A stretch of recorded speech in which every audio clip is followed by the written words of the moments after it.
मित्रांनो, मध्यंतरी मी मिठाईच्या दुकानातून एक पेढ्याचा बॉक्स आणला आणि काही कारणांनी मी विसरून गेलो, की तो बॉक्स आणलाय आणि 15 दिवसानंतर मी जेव्हा ते पेढे बघितले, तेव्हा ते वाळलेले नव्हते.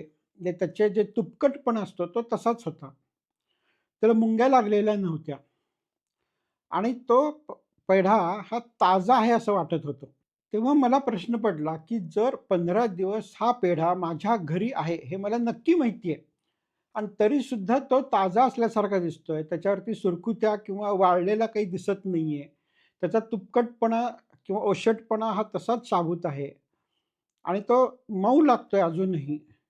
तर तेव्हा मी असा विचार केला, की जर 15 दिवस होऊन सुद्धा हा पेढा असाच दिसत असेल, तर हा पेढा त्या 15 दिवसाच्या आधी दुकानामध्ये किती दिवस राहिला हे मी सांगू शकत नाहीये.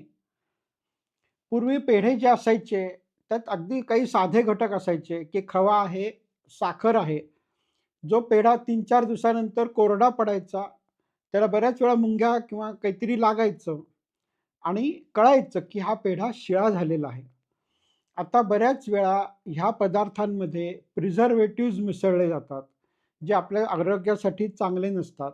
ते आपल्या मित्रजीवांसाठी पण चांगले नसतात.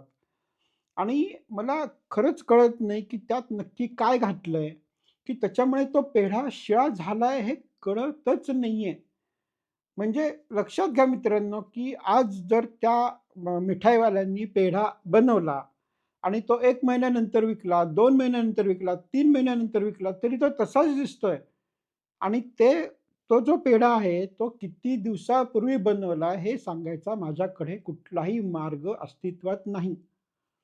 म्हणजे हे किती भयानक चाललंय लक्षात घ्या मित्रांनो, की त्या पदार्थामध्ये जे जे मला कळतं, की जे पदार्थ मला माहिती आहेत म्हणजे साखर, खवा वगैरे त्याच्याशिवाय काय-काय घातलं जातं.